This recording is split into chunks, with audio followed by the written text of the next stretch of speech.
नमस्कार. श्री समर्थ सद्गुरु ब्रह्मचैतन्य गोंदावलेकर महाराज की जय. दिनांक 22 जानेवारी. आजच्या प्रवचनाचा जो विषय आहे तो आहे भवसागर तरुण जाण्यासाठी नाम हेच साधन. नाम हे स्वतःसिद्ध आहे म्हणून ते अत्यंत उपाधिरहित आहे. नाम घेताना आपण पुष्कळदा त्याच्या मागे उपाधी लावतो. उदाहरणार्थ आपण ऐहिक सुखाच्या प्राप्ती करता नाम घेतो किंवा मी नाम घेतो ही अहंकाराची भावना बाळगतो. या उपाधीमुळे आपल्या प्रगतीला बरेच अडथळे येतात. म्हणून नामाकरिताच नामस्मरण करावे आणि तेही सद्गुरूच आपल्याकडून करवून घेतात या भावनेने करावे. या योगाने अहंकार नष्ट होऊन शरणागती येईल. शरणागती यायला राम नाम हाच रामबाण उपाय आहे, तो आपण करावा.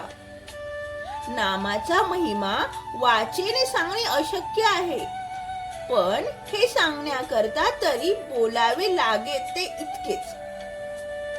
मनुष्य प्राणी भवसागरात गटांगळ्या खातो आहे. समुद्रातून तरुण जाण्यासाठी जशी नाव तसे भवसागरातून तरुण जाण्यासाठी भगवंताचे नाम आहे. फक्त एकच दक्षता घेणे जरूर आहे, ती ही की नावेत समुद्राचे पाणी येऊ देऊ नये, नाहीतर नावेसकट आपण बुडून जाऊ. त्याप्रमाणे संसार रूपी समुद्राचे पाणी नामरूपी नावेत येऊ देऊ नये. म्हणजे कोणत्याही प्रापंचिक अडचणीमुळे नामात व्यत्यय येऊ देऊ नये.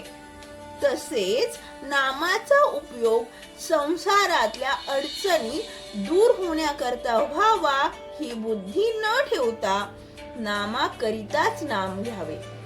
म्हणजे नावेत पाणी न शिरता सुखरूपपणे पैल तीराला म्हणजे भगवंतापर्यंत पोहोचता येते. कोणतीही गोष्ट अभ्यासानेच साध्य होत असते. देह केव्हा जाईल याचा नेम नाही. मग म्हणून म्हातारपणी नामस्मरण करू असे म्हणू नये. अगदी उद्यापासून नामस्मरण करू म्हटले तरी उद्याची तरी खात्री आहे का? आयुष्य क्षणभंगुर आहे ही खात्री प्रत्येकाला आहे.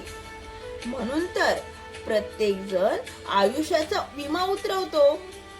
लग्नाला आलेल्या पाहुण्याला लग्न कसे पार पडेल याची काळजी नसते, पण घरातल्या माणसाला फार काळजी वाटते. आपल्या प्रपंचात आपण पाहुण्यासारखे वागूया. देहादिक सर्व रामाला अर्पण करून निश्चिंत होऊया.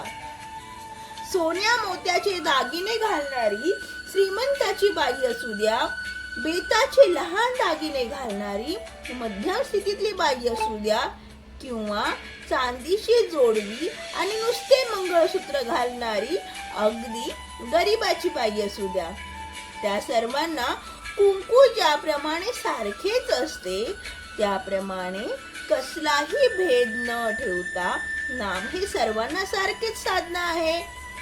सूर्य हा फक्त प्रकाश देतो, पण त्यामुळे अंधार आपोआप नाहीसा होतो. तसे नाम हे भगवंताचे प्रेम वाढविते, मग आपले दोष आपोआपच नाहीसे होतात. भगवंताचे अस्तित्व आपल्याला जास्त पटत चाललेले किंवा भगवंताच्या कर्तृत्वाची साक्ष जास्तीत जास्त अनुभवास येऊ लागली की परमार्थामध्ये आपली प्रगती झाली असे समजावे. जगण्याकरता श्वास घेणे जसे मनुष्याला जरुरी आहे, तसेच भगवंताच्या भेटीसाठी प्रत्येक श्वासाबरोबर नाम घेणे अगत्याचे आहे. श्री समर्थ ब्रह्मचैतन्य गोंदावलेकर महाराज की जय. श्री राम जय जय राम. श्री राम जय जय राम. श्री राम जय जय राम. श्रीराम जय राम जय जय राम श्रीराम जय राम जय जय राम श्रीराम जय राम जय जय राम श्रीराम जय राम जय जय राम श्रीराम जय राम जय जय राम श्रीराम जय राम जय जय राम श्रीराम जय राम जय जय राम श्री समर्थ सद्गुरू ब्रह्मचैतन्य गोंदावलेकर महाराज यांचे रोजचे प्रवचन आणि नामस्मरण जर ऐकायचे असेल तर माझ्या चॅनेलला सबस्क्राईब करा आणि बेल आयकॉन क्लिक करा. आणि तुम्हाला जर प्रवचन हे अर्थासहित हवे असेल तर मला तुम्ही कमेंटमध्ये त्याबद्दल सांगू शकता. श्रीराम जय राम जय जय राम.